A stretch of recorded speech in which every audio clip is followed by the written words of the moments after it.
Então vamos lá. Deus amado, ele está preparado para fazer outro. Aqui, aqui os. Não, mas a gente repete, pelo amor de Deus. Não erramos de novo. Não. Aí está falando sobre os mortos, é importante pensar nos mortos, lembra? Sim. Aí, 322. E os esquecidos, cujos túmulos ninguém vai visitar, também lá, não obstante comparecem, sentem algum pesar por verem que nenhum amigo se lembra deles? Que lhes importa a terra? Só pelo coração nos achamos a ela presos. Desde que aí ninguém mais lhe volta afeição, nada mais prende a esse planeta o espírito que tem para si o universo inteiro. Nós estamos no momento em que as parábolas de Jesus estão se tornando realidade. Vossos filhos profetizarão, vossos velhos terão visões. E Jesus fala, a mediunidade vai aparecer muito forte nessa época de transição. É isso que ele diz na tradução moderna, de acordo com os estudos espíritas. Então, nesses momentos, os apóstolos do Cristo, os espíritos que trabalharam para ele, os discípulos, os trabalhadores da hora que o Cristo estava aqui, retornam para mais próximo da Terra para ver a finalização do trabalho que eles iniciaram com Cristo, que era a continuação do trabalho iniciado pelos profetas. Nunca estiveram tão perto da Terra depois da vinda do Cristo, depois que desencarnaram. Os apóstolos e os discípulos de Jesus, que têm interesse de que a Terra se transforme e que a redenção aconteça nos corações, no trabalho constante de trazer o reino de Deus até nós. O trabalho de nosso Senhor Jesus Cristo não é interrompido. E os trabalhadores que ele utiliza são os de boa vontade da própria terra. Não faz sentido o homem não resgatar o homem. Nós somos responsáveis pela falência de qualquer indivíduo no planeta. Nós estamos ligados a todos pela irmandade de sermos um grupo de espíritos que saímos do Criador como um grupo colocado no mesmo planeta sobre o amor, a direção de nosso Senhor Jesus Cristo. E faz parte do amor universal que a gente se responsabilize por todos aqueles que estão no planeta e que, errando, não erram sozinhos, porque as vibrações que nós colocamos na psicosfera do planeta, de ódio, de raiva, de preguiça, de ciúmes, de temor, de inveja ou qualquer vício, se soma a vibração geral e afeta penosamente aqueles que ainda não encontraram caminho, no sentido de buscar a autorrenovação, de buscar a redenção, buscar a melhora íntima, a felicidade. Aqui na Terra, como disse o nosso querido Chico, é estar tranquilo diante das vicissitudes e dos problemas. Nesse sentido, aqueles que ninguém lembra na Terra serão lembrados no alto, em planetas até melhores. O que prende esses grandes espíritos à Terra é o amor que eles têm por nós. Independente de receber ou não o nosso amor. Deus não recebe o nosso amor como nós deveríamos dar-lhe, porque é nosso Pai. E Ele não nos abandona. O Cristo não recebeu e nem recebe de nós a exata e importante cota de gratidão, que seria mais felicidade para nós mesmos. E Ele continua nos amando e trabalhando. E isso é um convite ao trabalhador do Cristo a continuar trabalhando. Mesmo que, ao contrário da gratidão e do carinho, receba pedras e espinhos da terra. Porque a alegria celeste, o segundo que seja, faz com que o indivíduo deseje até mais pedras e espinhos para trabalhar pelo Pai, por um segundo das alegrias do céu, que toca toda a alma e dá uma sensação inexplicável para a atual situação que nós vivemos, mas que os espíritos que se redimiram conseguem sentir constantemente a alegria plena da consciência tranquila.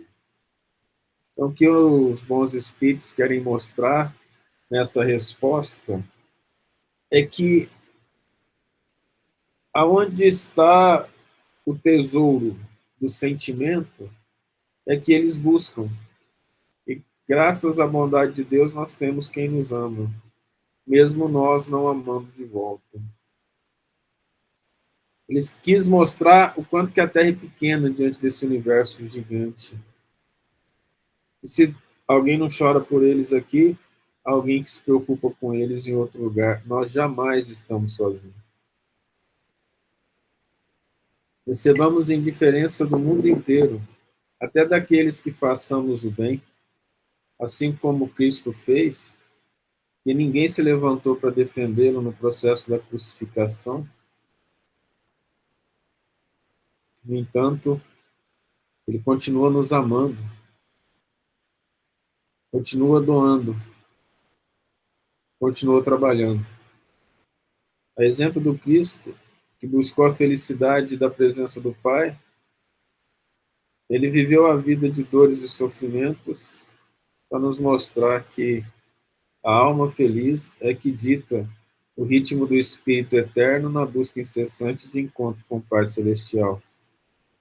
E essa luta ela é abençoada, benigna, benfazeja, serena, pacífica. As dores, as decepções e as tristezas da terra, quanto maiores aqui, mais a alma consegue se libertar do apego às coisas materiais que representam a ilusão da matéria. Em termos simples, a pergunta que todos fazem, muitas vezes de forma retórica e nem sempre tão profunda, é o que nós levaremos daqui? Nós levaremos o que nós construímos dentro de nós, o bem que fizemos pelos outros e por nós mesmos, considerando que ajudando o próximo, com a intenção boa de ajudar o próximo, a gente começa a crescer espiritualmente. A visita de uma pessoa a um túmulo causa maior contentamento ao espírito, cujos despojos corporais aí se encontram, do que a prece que por ele faça essa pessoa em sua casa. Aquele que visita um túmulo apenas manifesta por essa forma que pensa no espírito ausente. A visita é a representação exterior de um fato íntimo. Já dissemos que a prece é que santifica o ato de rememoração. Nada importa o lugar, desde que é feita com o coração. Dura as pessoas entenderem isso. Vamos no enterro do fulano. Não vou orar de casa. O que é isso? Você não considera o fulano? Não considero muito, eu vou orar. Não, você tem que ir no enterro dele. Você tem que... O que ele está dizendo? Mostra para os outros que você se importa, mesmo você estando lá não se importando. A sua presença é importante. O que é mais interessante agora perto das festas de Ano Novo? Receber um parente ou uma visita que vai e leva vibrações pesadas de ódio, de rancor, mal-estar na casa? Ou não receber uma visita que mesmo que a gente tenha no coração com amor, ele ora por nós e manda os seus bons pensamentos para nos auxiliar. Algo para a gente pensar. Para nós espíritas, o mundo espiritual ele não é utopia, ele é realidade. Pensamentos constroem o ambiente que nós nos envolvemos, a nossa aura, o nosso nicho espiritual. É o pensamento que nós criamos que pode ser santificado pela prece, mas principalmente pelos atos, pela devoção ao bem, santificando cada momento através da nossa ligação com Deus. Para viver Sob a constante proteção dos espíritos, não é preciso envergar o silício ou se cobrir de cinzas. Basta que em cada ato da vida eleve seu pensamento ao Criador, pedindo a proteção para a obra iniciada e a bênção para a obra acabada. Lição Homem no Mundo, Evangelho segundo o Espiritismo. Nossos pensamentos sejam ligados a Deus em qualquer instante, em qualquer contato com as pessoas. Falar é fácil, fazer é outra história. Para fazer isso é difícil. Por isso que quando o Emmanuel chega para o Chico e fala: você quer trabalhar para Jesus através da mediunidade? Quero. Eu tenho 3 pedidos para te fazer. E você tem que aceitar, né? Qual o primeiro? Disciplina. Ok, e o segundo? Disciplina. E o terceiro? Disciplina. O Chico, que era bonzinho, humilde, falou assim: você tomou uma, né, o Espírito? Tem que repetir as palavras 3 vezes, as mesmas palavras. O enfoque na disciplina é grande. Depois de muitos anos, o Chico disse que entendeu que o que o Emmanuel queria dizer, que é: primeiro você se disciplina, organiza o seu pensamento. A partir daí, você vai sofrer muita perseguição dos espíritos das trevas, encarnados e desencarnados. E aí você vai ter que se disciplinar mais ainda. E aí, quanto mais você se disciplina e começa a vencer esses espíritos das trevas, mais trabalho você vai receber num corpo cansado e na alma extenuada. E você só vai conseguir realizá-lo se você continuar aumentando a sua disciplina mental com pensamento voltado para Deus. A mesma palavra, em 3 instâncias diferentes. Então, se eu quero crescer em termos espirituais, eu preciso me disciplinar. Pensamento. Vou acordar todo dia, 7 horas, ler o Evangelho. Vou almoçar meio-dia, terminar 1, vou fazer tal coisa, 6 horas, ler o Evangelho de novo. 9 horas eu vou ler o Evangelho, durmo, acordo no outro dia às 6 e continuo a vida.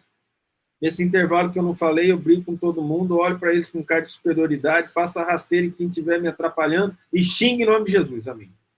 Então, eu jogo para cima dos outros o meu mal-estar, a minha tristeza numa disciplina de horários. Enquanto, na verdade, a disciplina é aqui. A disciplina de horário ela é natural. Para quem trabalha, ele já tem horário, não tem como ele ser indisciplinado, a não ser que ele queira chegar atrasado sempre. Tem gente que quer. A disciplina de horário é o mínimo. O indivíduo quer disciplinar a mente. O André Luiz falou, para não deixar ninguém ansioso, nem você mesmo, chega 15 minutos antes de qualquer compromisso. O Brasil é mestre nesse negócio dos 15 minutos, só que eu acho que eles entenderam que é depois. Sem contar os que não avisam nem que não vão mais.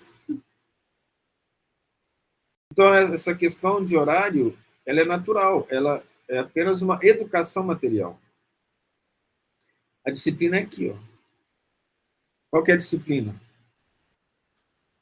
Quando lhe baterem numa face, mostra a outra.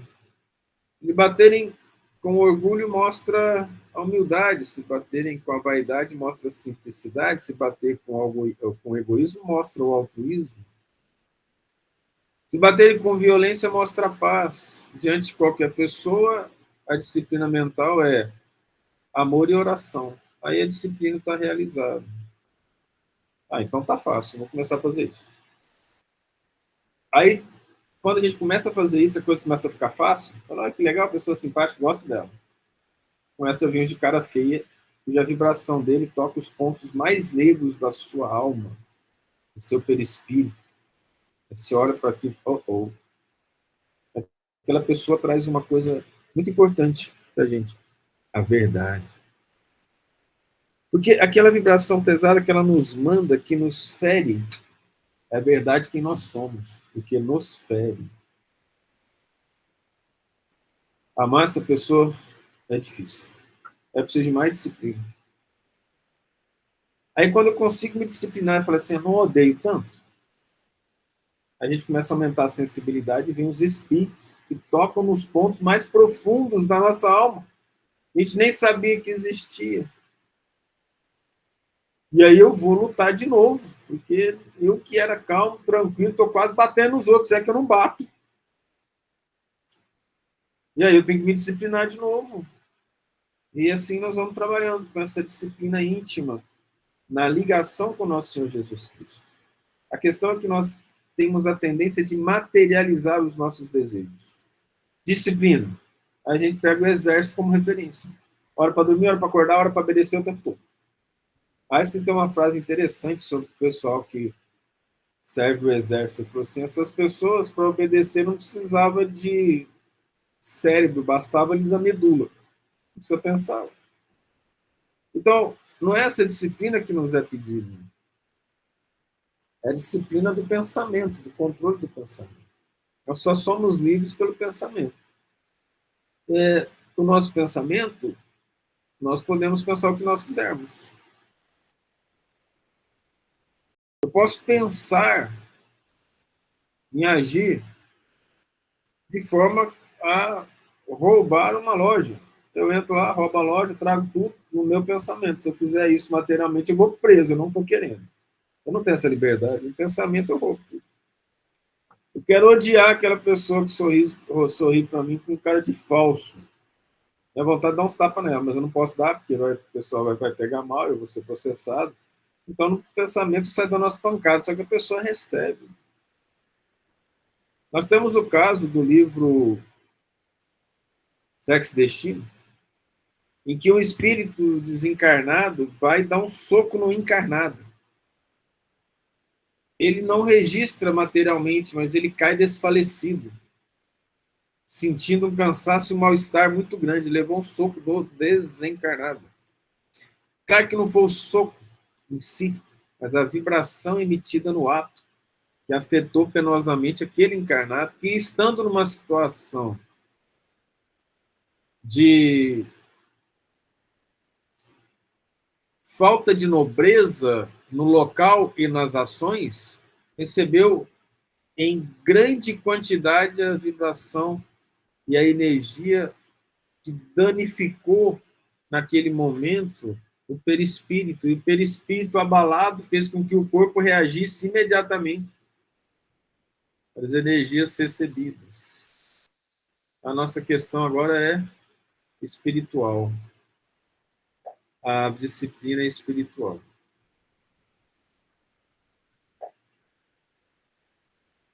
Ora, por que nós falamos disso? Prece feita com o coração. Aí aquele erro lá, tem uma que eu acho assim, é bobagem, mas a gente acabou de falar da prece lá no João, voltando nela, sem querer. Aí vem aqui, vem a prece, falando prece do coração, né? Jesus vai e conta a parábola, 2 homens subiram ao templo, o fariseu ora com desdém, com orgulho, com prepotência, e o publicano ora com humildade, com o coração. É a grande diferença. Você vê que a doutrina espírita, ela tem como respaldo Jesus Cristo e os evangelhos. Fugiu disso, fugiu disso. Chama o que quiser, mas não é doutrina espírita. Fugiu de Kardec, não é doutrina espírita. Jesus e Kardec, principalmente. Se puder estudar os dois, vamos crescer bastante. Depois chega no Chico, 412 livros. Vai parar. Né? Para estudar 412 é uma coisa. Para ler não é tão difícil. É simples. Em 1 ano e meio você lê um por dia. Não dá, né? 10 anos, então. Lê um a cada 10 dias. Não dá também? Um a cada um mês, 30 anos. Oh, não dá também. Um por ano, 412 anos. Vou pegar os principais, né? Pegar aí o André Luiz, o Emmanuel. Aí depois a gente reencarna para ler o resto. Os espíritos das pessoas a quem se erigem estátuas ou monumentos assistem à inauguração de umas e outros e experimentam algum prazer nisso? Muitos comparecem a tais solenidades quando podem, porém menos os sensibiliza a homenagem que lhes prestam do que a lembrança que eles guardam, que deles guardam os homens. O que uma estátua tem valor para o espírito? A estátua vai desaparecer, o pessoal vai lá olhar a estátua, passarinho fazer cocô. Imagina se o espírito sentisse a estátua. O calor do meio-dia. Ele está lá sentindo, está lá suando no céu, né? O que está acontecendo? Fizeram a estátua para mim lá. Estou sentindo o calor da estátua. Em determinado momento ele está lá no céu. O que foi? Nossa, mas está frio onde puseram a minha estátua. Não tem valor. A matéria não tem valor para o espírito superior. Talvez o espírito inferior fique orgulhoso daquilo lá, mas não tem sentido. Mas não quer dizer que a gente não vai fazer estátua? Faz. Normalmente a impressão que eu tenho é que quem faz a estátua e vai inaugurar quer aparecer mais do que o motivo da estátua. É tudo bem, é só uma opinião sincera sobre o processo. Que vale, então, o pensamento. Olha só como nós voltamos. O pensamento. A lembrança ao pensamento. O sentimento, o coração, a prece feita com o coração. O prazer, então, dos espíritos superiores é a boa lembrança daqueles que ficam. A origem do desejo que certas pessoas exprimem de serem enterradas antes num lugar do que outro? Será que preferirão, depois de mortas, vir a tal lugar? Essa importância dada a uma coisa tão material constitui indício de inferioridade do espírito?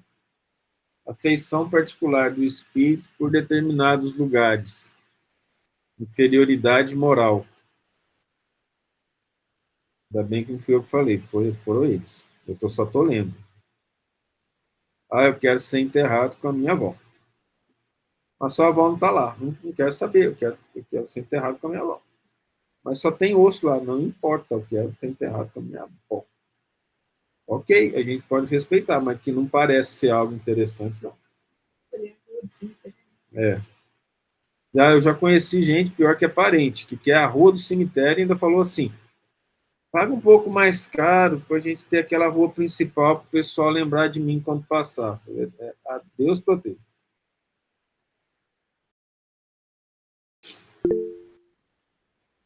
Dona Beth, fique à vontade. Ô, Thales, aconteceu uma coisa assim meio diferente essa semana aqui, é porque o meu cunhado desencarnou faz quase 2 anos, 1 ano e meio. E a minha cunhada, ele morava na casa da minha cunhada. Ele queria ser cremado e que as cinzas fossem jogadas num morro lá em São Lourenço, onde ele cresceu, nasceu, né? Aí a filha dele, que mora em Uberlândia, veio para o velório, não esperou o pai ser cremado, porque não tinha jeito, né? Pediu que minha cunhada segurasse, porque ela queria que ele fosse enterrado, quer dizer, que a cinza dele fosse levada para São Lourenço, mas numa capelinha que fosse feita em cima do túmulo do meu sogro e da minha sogra. Olha a confusão. Resultado, as cinzas estão com a minha cunhada até hoje. A minha cunhada está desesperada, porque a minha sobrinha tinha uma menininha, a menininha cresceu, está com outro neném novo, não tem jeito de fazer essa viagem para decidir o que vai fazer com essa cinza. Você acha que isso está dando paz para esse espírito desse meu cunhado? Ficar nessa lenga-lenga? As cinzas, se ele for um espírito desvinculado das coisas materiais ou percebeu isso depois que desencarnou, não.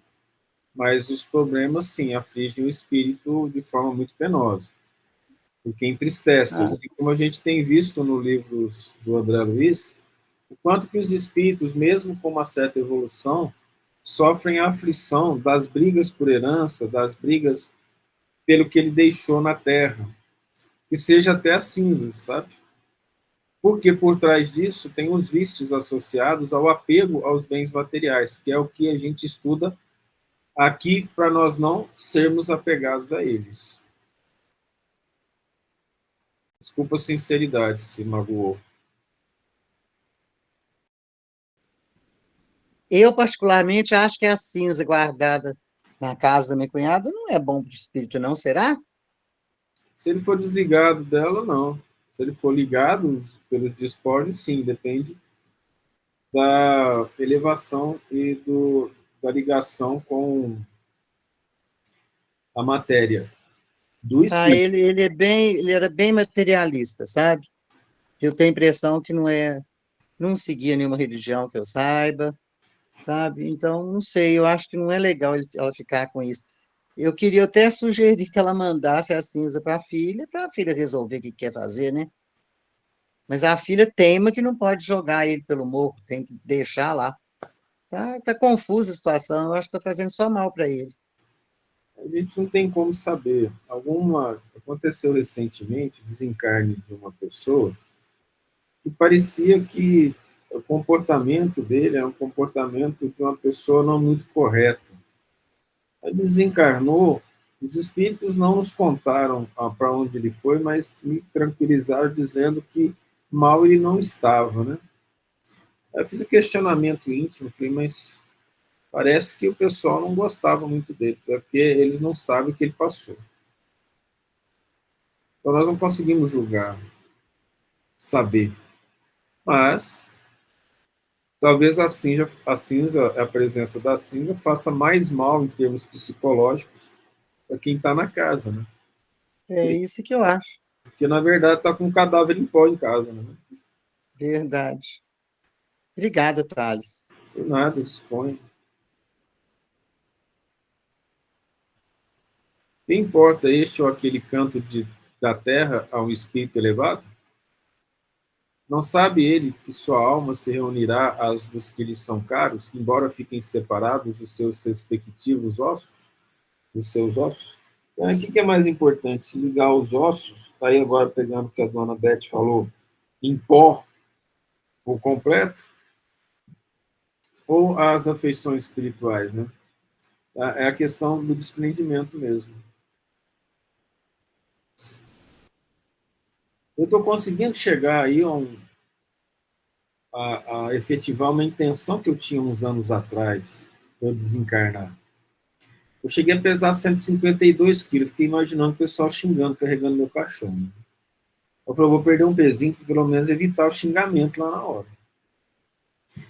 Naquela época eu pensei, se eu for queimado, vai demorar uns 3 dias para queimar, então melhor não queimar não, deixa quieto esse negócio. Aí agora, perdendo mais peso, quem sabe eu chego à conclusão de perdendo, sumir, né? Aí não dá trabalho para ninguém. Brincadeira. Mas a questão é, o que vai importar isso? Em relação ao que para onde nós vamos, nós não vamos estar lá. Eu espero que não, porque se tiver, a coisa está feia. Que se enterrar e você ficar lá com seus despojos, a coisa está difícil. Então é melhor você brigar para que isso não aconteça. Baixo. A questão é de luta íntima para morrer da melhor maneira possível, não ficar pegado essas coisas. Quanto mais apego material, mais dificuldade da gente desligar dos despojos materiais. Bota lá na internet, no procurador lá, como que é a decomposição dos cadáveres. Aí você vai ver que aquilo lá não vai dar para ficar muito perto, não. Não é legal, não. Nós vimos a narração do André Luiz que o suicida, os apegados à matéria, eles sentem os vermes comendo o corpo, não porque ele está ligado ao corpo, mas que a mente dele está ligada àquele despojo material, ele tem a sensação da matéria. Thales, e como a gente no dia a dia pode ir trabalhando assim para superar, né, essa questão do apego material, essa questão do apego à matéria? Primeiro, orando e estudando, para a gente entender a realidade do plano espiritual. Daí a importância dos livros da série Plano Espiritual, Mundo Espiritual, do André Luiz, que são 13. Mas os Espíritos nos mostram que basta a leitura da Bíblia sincera e a meditação sobre as palavras de Jesus, que isso vai acontecendo aos poucos. Uma maneira boa é começar a se desapegar de pequenas coisas que têm somente valor material. Apegos, por exemplo, em marcas de roupa, posso dar um exemplo. Isso, na minha época de menino, acontecia uma coisa muito interessante. Eu gosto de contar essa história. Alguém é do tempo em que a Zump dominou o Brasil em relação à marca de roupa de qualidade? O pessoal nem sabe o que é Zump, né? Não é não, né? Tem uma carteira da Zump, Dona Beth, né, claro. Ô, Wilson, não deixa de manifestar, não, meu filho. Ó, foge dessa, não. A Zump era uma marca de roupa, então tinha calça, jeans, camiseta, carteira. Quem tinha uma coisa da Zump, assim, a pessoa já tirava a carteira aqui, não era nem para pagar, era para mostrar a marca da Zump. Aí a Zump, aqui no Brasil, o pessoal comprava, pagava um absurdo, o boné da Zump. Ele era feito lá pela mãe de um colega meu, lá em Goiânia. Ele falava assim, você quer um boné da Zump? Eu falei, não, vai pegar mal. Não, é baratinho, a gente faz lá, arrumo para você. Eu falei, não, dá não, que vai dar problema. Porque eles vão achar que eu tenho dinheiro para comprar esse negócio. Para que eu vou avisar para os outros uma coisa que eu não tenho? Aí ele comentava, a gente pega aqui, faz para eles, bota a marca e manda para São Paulo. E lá eles distribuem para o Brasil. Eu falei, olha que legal. É tipo assim, se fosse hoje, R$10 o boné vendido a 150, 200. Só para ter uma ideia. Então, são apegos que normalmente os obsessores trabalham muito para a gente se ligar, porque aquilo, ele tenta fazer que o indivíduo sinta que aquilo vai gerar algum bem-estar para ele, mas nenhum. Entendeu? Isso é muito grave em termos de apego material, que na lição do Evangelho sobre a avareza, o Espírito fala assim, que uma grande quantidade de dinheiro é como guardado, sem gerar riquezas, sem gerar benefício para os outros, é um cesto de flores com uma serpente debaixo. E isso é explicado de uma maneira não completamente direta nos livros do André Luiz. Tem um caso específico em que o indivíduo ele era muito avarento. E essa avareza foi libertação mesmo. Essa avareza gerou um processo obsessivo muito grande, passando de uma vida para outra. Coisas bem complexas. Então, o apego aos bens materiais, determinadas marcas, determinadas situações, acaba nos fazendo de tolos, sabe? Isso acontece com pessoas com qualquer quantidade de dinheiro. Hoje nós temos uma coisa que parece que é obsessão mundial, chama iPhone. Aí o rapaz estava contando, trabalho numa empresa aqui no Iguaçu, ele falou assim, o indivíduo entra como estagiário na empresa, ganha 1.400. Antes do primeiro salário, ele já financiou em 35 vezes um iPhone, chega lá na empresa com iPhone. Que normalmente é a causa da demissão dele e da não continuação no emprego. Porque não larga o aparelho, depois não dá conta de pagar. Então, são coisas que nós vamos, aos poucos, superando. Apegos materiais sem sentido. Porque se nós queremos nos aproximar de Deus, como é que nós vamos apegar as coisas da terra? Porque é uma ilusão e os obsessores utilizam muito essa ilusão. Então, nós temos apego a algumas coisas que normalmente desvia a atenção do que é principal.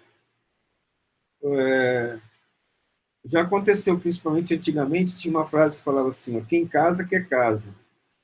E algumas famílias tradicionais só aceitavam o casamento depois que o noivo tivesse uma casa, mesmo que fosse financiada para eles poderem casar e ir para casa.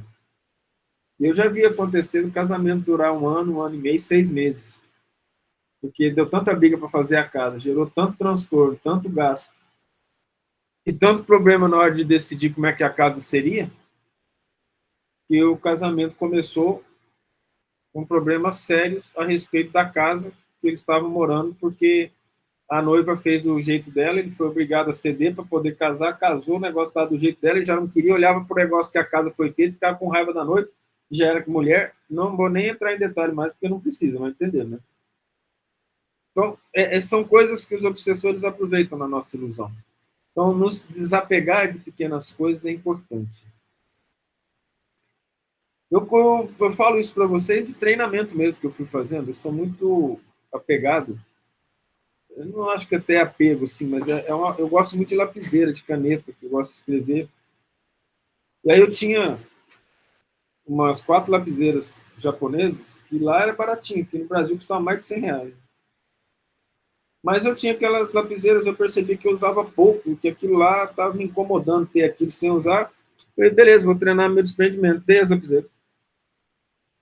Uma pessoa que entendia assim, meu apego, falou, nossa, mas você está dando essa lapiseira? Tô. Por quê? Desapego. Desapego. Tem a lapiseira. Eu posso trabalhar como lapiseira pobinha, não tem problema. Aí eu treino para ver se aquilo lá vai me ferir, para ver se eu estou apegado mesmo. Não tem diferença, não. Perfeito, Thales. Obrigada, viu? Por nada. Fui lá e comprei uma de 180. Brincadeira, brincadeira. Foi só para fazer piada. Só para fazer piada.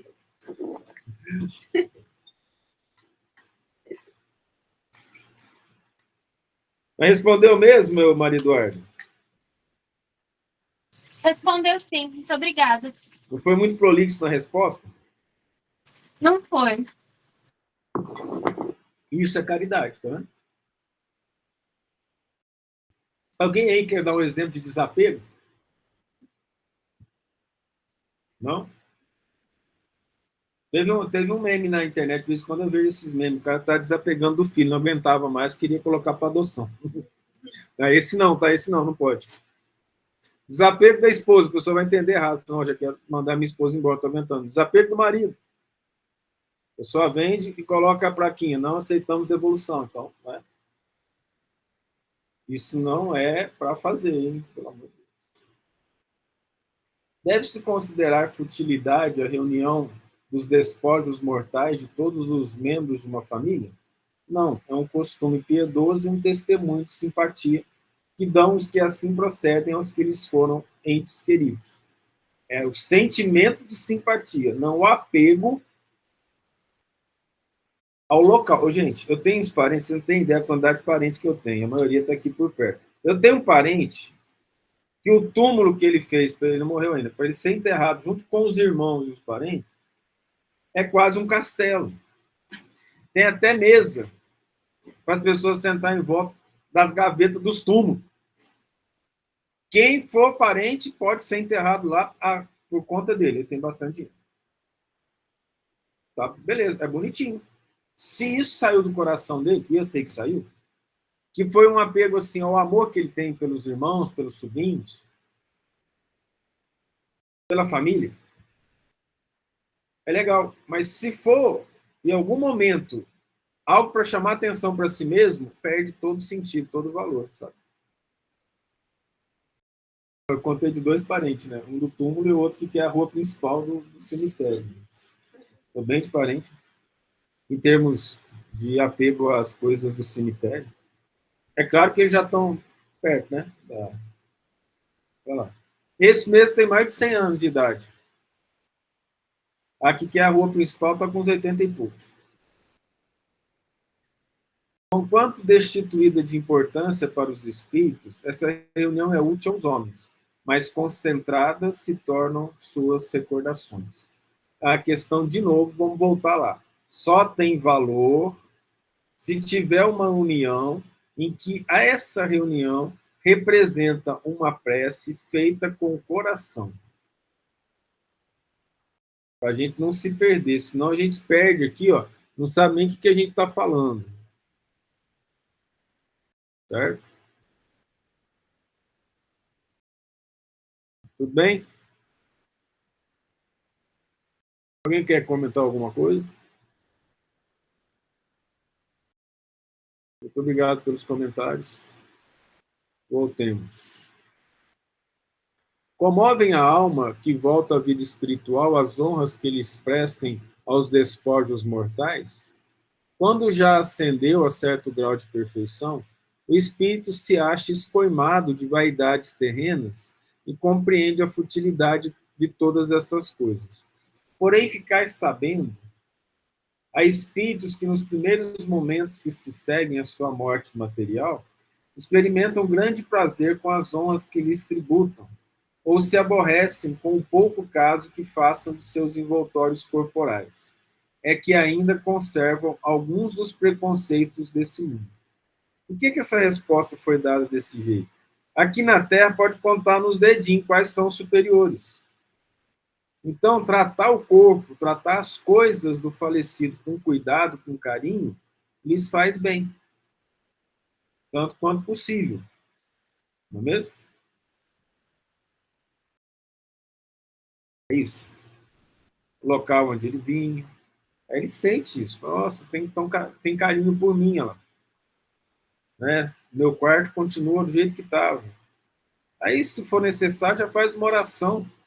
Falou, prezado papai, prezada mamãe, meu querido amado ou amada, nós vamos ter que desfazer do quarto, porque esse quarto vai servir agora para um bebê que está vindo, uma pessoa que vai morar em casa, então ele vai entender que o importante é o carinho, o sentimento. Né? E se ele não entender, não tem muito o que fazer, não. Você imagina, fala assim, para todo mundo que morreu, nós vamos deixar o quarto e as coisas até ele evoluir. Vai faltar terreno no planeta. O espírito assiste ao seu enterro? Frequentemente assiste, mas algumas vezes, se ainda está perturbado, não percebe o que se passa. Nós vimos o André Luiz contando isso, né? A pessoa está assim, olha, está enterrando, estou no enterro. Aí ele olha e fala assim, parece que sou eu no caixão. Sou eu no caixão. Estão me enterrando, mas eu estou vivo. Acontece isso, muitas vezes. Ele não sabe que ele desencarnou. É claro que o André Luiz não conta isso como engraçadinho, mas como um problema. A gente que olha daqui fala, fica imaginando, morri, estou sendo enterrado. Eu ia, estou descendo, 7 palmos. Se ele tiver toque, ele falou assim, nossa, foram só 6 palmos. E aí a pessoa não fica bem, entendeu? Com ele mesmo. Evidentemente, isso acontece quando o indivíduo ainda está ligado à matéria. O que a Maria Eduarda perguntou é muito importante. Quanto mais a gente se desapegar das coisas materiais, mais ligado às coisas espirituais, melhor vai ser o nosso desencarne. Pensar na morte é didaticamente, em termos espirituais, muito benéfico. Porque pensar em morrer bem faz muito bem. Porque só tem jeito de morrer bem quem ama o próximo, ama a Deus, faz a caridade. De outra forma, morre bem não. Não tem religião séria nenhuma que não fala da tristeza que espera o injusto e da alegria que espera o justo. Todas. A questão é, eu sou justo ou eu acho que eu sou justo? Eu sou uma pessoa que faz caridade ou eu acho que eu faço a caridade? Porque a gente costuma ter a gente em conta muito mais do que a gente é. Como é que o Cristo falou isso? Tira primeiro a trave do seu olho e depois vai tirar o argueiro do olho do seu irmão. Vê o argueiro no olho do irmão, mas não vê a trave que está no seu olho. Sócrates também falou sobre isso, tá? Na introdução do Evangelho segundo o Espiritismo, doutrina de Sócrates e Platão. Ele fala assim, os homens têm uma concepção muito mais elevada de si mesmo do que dos outros. Aliás, voltando, o fariseu orando em relação ao publicano, ele se acha muito superior pelo título fariseu. A gente brinca com certas profissões, né? E metade acha que é Deus. A outra metade tem certeza. Lisonjeia-o a concorrência de muitas pessoas ao seu enterramento? Mais ou menos, conforme o sentimento que as anima. Mas você lembra que antigamente se contratava choronas lá? Vai ficar chorando inteiro, mas é contratado. Tá chorando, pessoal. Nossa. Alcoviteiras. Você imagina que situação complexa? Vai chorar no enterro. Quanto você vai receber? R$50 a hora. Então chora aí. Convence. Aí imagina o espírito olhando e falando, quem é essa mulher que está chorando? Mas, senhor, o que eu fiz para você? Ela não vai responder. Fala, quando vê, ele fala, recebe lá o dinheirinho, porque está chorando para ele. Isso, que sentido isso tem, meu Deus? Que sentido isso tem? Na cidade do interior de Minas, eu não sei como é que é São Paulo, porque eu passei a infância e adolescência em Minas. Os enterros tinham comida. Pão de queijo, cafezinho e pinga. Pinga. No Nordeste eles iam beber o morto. Beber o morto era pinga, cachaça. Eles iam beber o morto, porque o morto morreu e eles iam encher a cara. Uma desculpa boa para poder encher a cara. Aí tinha muita gente que adorava ir nos enterros, né? Porque fazia uma boquinha de cachaça, de pão de queijo, essas coisas. Coisa que eu vi quando era menorzinho, pequeno. Aqui pro lado de cá não tem isso não, né? Beber o morto, ou tem festa no enterro. Não é festa de, né? Que bom que tá indo, não. Normalmente quem paga é a sogra. Mas não é isso não, né? Alguém sabe disso? Fala aí. Aqui geralmente, Thales, é um chá, pão com mortadela e pão de queijo. Pão de queijo não, café. Tá bom, eu não consegui ficar quieto dessa. Eu brinco muito com essas coisinhas. Mas tá bom, então. Pão com mortadela. Eu achava que era em Minas só que eles faziam essas coisas. Eles podiam começar a aceitar mendigo. E aí, assim, todo velório tem o pãozinho, o bolinho. Fala uma pessoa da cidade onde eu cresci. Tá vendo? Como agora eu tô falando a verdade. Porque a Amanda veio de Piauí. E lá o pessoal festeja. Não é festeja, não. Faz uns comes e bebes no enterro, né, Amanda? Faz mesmo. A Maria Tereza acabou de falar que nunca foi num velório que tinha comida. Coitado. Tá precisando vir para Piauí. Boa, Amanda. Boa. Mas sempre tem. Por isso que eu cresci em Piauí, era assim. Tinha uma... Eu me lembro de gente preocupada. Vai para Goiás também tem. No enterro do fulano. E que preocupação. Quem falou aí? Eu não ouvi, desculpa. Goiás, a Dani. Goiás também tem. Tem piqui também, né, no enterro. Ah, piqui eu nunca vi, mas pão de queijo, café, biscoito, Tá vendo? chá, gente falando mal do morto, falando bem do morto. Alfenas também tem. Alfenas também? Tem. E quando meu marido desencarnou, minhas amigas levaram 500 toneladas de comida para minha casa. Enquanto esperava o corpo dele chegar de Belo Horizonte, tinha 500 garrafas de chocolate quente, tinha sanduíche, tinha pão de queijo, tinha tudo. Eu não estava acreditando no que estava acontecendo lá em casa. Coitadas, mas eu acho que elas ficaram preocupadas comigo, né? Quem ficou, né? Pois é, eu acho que foi isso, porque eu mesmo não comi nada. Era viúvo.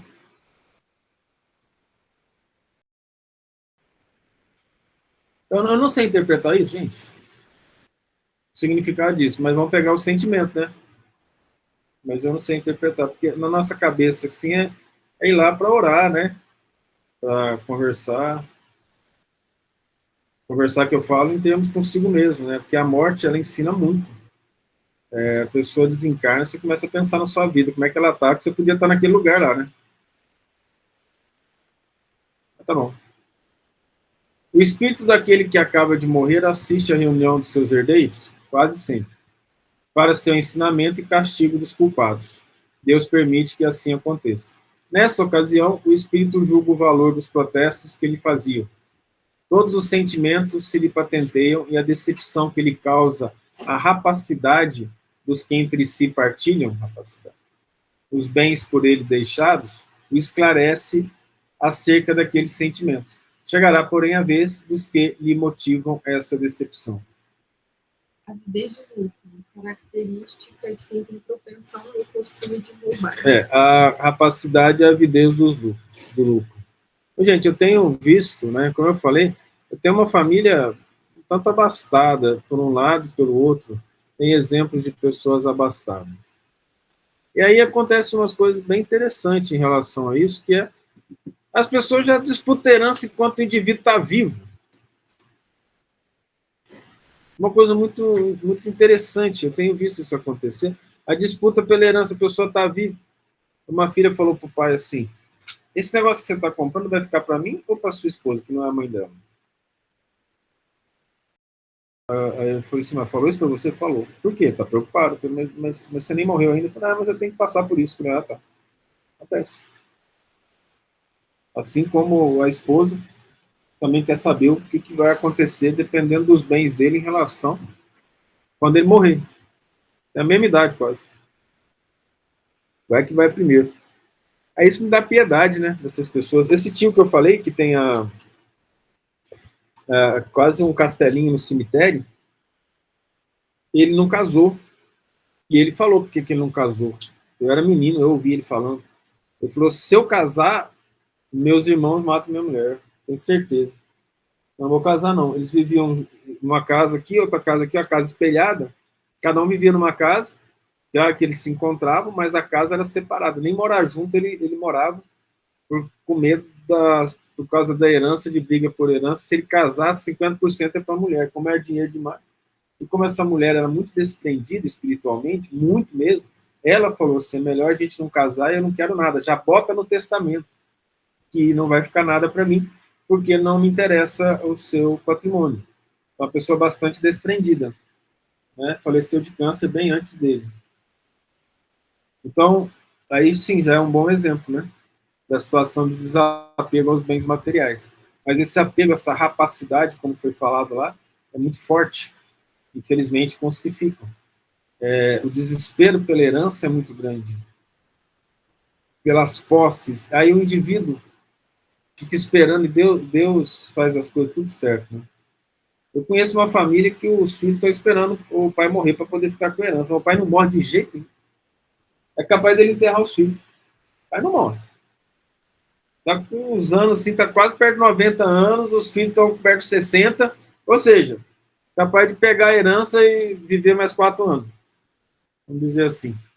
Mas isso é para mostrar vamos dizer assim, que os bens terrenos realmente são ilusórios. O indivíduo não vai levar, né?